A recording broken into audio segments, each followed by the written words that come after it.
안녕하세요. 연세방문재활운동센터 원장 서지원입니다.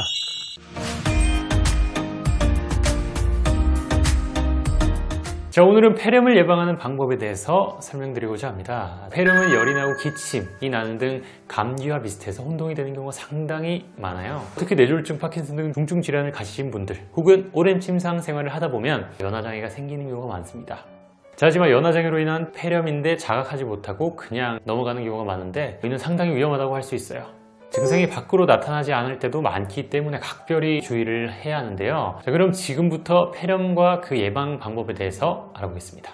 자, 우선 폐렴은 정확히 무엇일까요? 자, 폐렴은 말 그대로 폐염증이 생기는 질환입니다. 폐렴은 보통 세균이나 바이러스 등에 의해 발생하게 되는데요. 자, 뇌졸중이나 파킨슨 그리고 오랜 침상 생활을 하는 환자분들에게 잘 발생하게 됩니다. 자, 아무래도 내과적인 불안정함이 있는 경우에는 면역력도 떨어지게 돼서 바이러스에 감염될 확률이 매우 높기 때문입니다. 자, 특히나 환자분들은 연화장애 또한 많이 발생하기 때문에 폐렴에 대한 리스크가 훨씬 높아지는 경우도 많이 있습니다. 자, 특히 오랜 침상 생활로 거동을 못하거나 의식이 없는 환자분들은 분비물이 쉽게 폐에서 정체하게 되는데 이것이 폐렴을 일으키는 원인이 되기도 합니다. 그럼 폐렴을 예방하려면 어떻게 해야 할까요? 총 5가지에 대해서 설명드릴 테니 잘 듣고 경각심을 가지셨으면 좋을 것 같아요. 자, 첫 번째, 금연을 하셔야 합니다. 자, 폐렴은 3명 중 1명이 흡연으로 인해서 발생한다고 할 정도로 많은 연관이 있습니다. 자, 흡연은 폐의 방어 능력을 떨어뜨려 발병 위험을 높일 수 있기 때문에 금연은 폐렴의 예방에 아주 중요합니다. 자, 환자분들 중 식사를 하지 못해서 스트레스로 흡연을 하는 분들도 계신데 굉장히 위험한 행동이라고 말씀드리고 싶습니다. 자, 이외에도 양치질을 자주 해 구강 청결에 힘써주시는 것이 좋아요. 자, 두 번째, 연화장애 시 식사를 주의하셔야 합니다.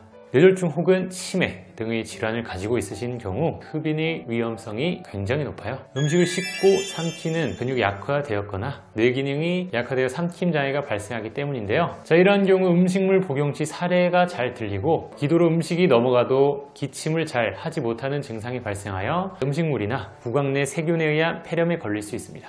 자, 따라서 흡인을 줄이기 위해서 딱딱하고 덩어리가 큰 음식은 피하시고 삼키기 좋은 음식 위주로 식단을 구성하는 것이 좋습니다. 자, 물을 마실 때는 컵째로 마시지 말고 빨대를 사용하거나 조금씩 마시게 하고 연화곤란식과 같은 적당한 점도가 있는 부드러운 음식으로 구성을 해야 합니다. 자, 해당 부분은 연화검사 후 적절한 처방을 받고 잘 따라주시는 것이 중요해요. 자, 세 번째로 연화재활 치료를 집중적으로 시행하셔야 합니다. 자, 연화장애가 있는 분들은 폐렴에 대한 리스크가 항시 존재합니다. 근본적인 해결을 하기 위해서는 당연히 연화제를 통해서 연화장애 자체를 없애는 것이 가장 중요하다고 할 수 있어요. 자, 재활의학과에서 VFSS라는 검사를 하게 될 텐데 자, 해당 검사에 합격을 하면 콧줄을 떼고 구강으로 식사를 하게 됩니다. 자, 이 검사에 합격을 하려면 반드시 연화제를 열심히 하셔야 합니다. 자, 물론 항상 말씀드린 것처럼 골든타임 기간 안에 열심히 하신다면 훨씬 더 빠른 호전을 보이겠죠? 자, 네 번째, 경관식을 할 때 누워서 식사를 하면 절대 안 돼요. 자, 생각보다 많이 놓치는 부분인데 많은 환자분들께서 이로 인해 폐렴이 발생하게 돼요.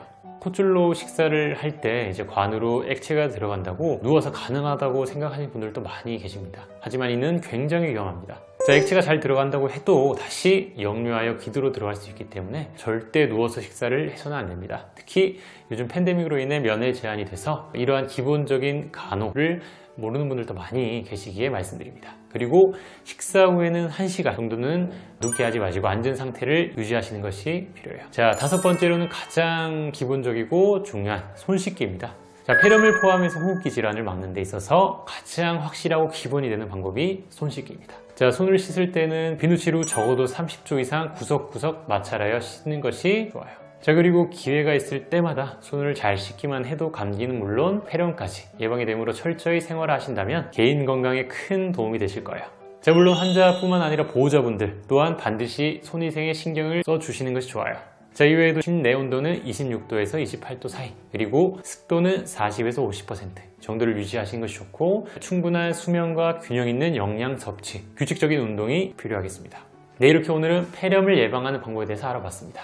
폐렴은 쉽게 낫지 않을 뿐만 아니라 또 다른 합병증을 야기할 수 있고 생명까지 위협받을 수 있기 때문에 오늘 말씀드린 예방법을 통해 미리 잘 예방하시길 바라겠습니다. 더 궁금한 점이 있으시면 아래 센터 카페로 들어오셔서 댓글 남겨주시면 답변 드리도록 하겠습니다. 자, 오늘 내용이 마음에 드셨다면 구독과 좋아요 그리고 알림 설정까지 부탁드립니다. 감사합니다.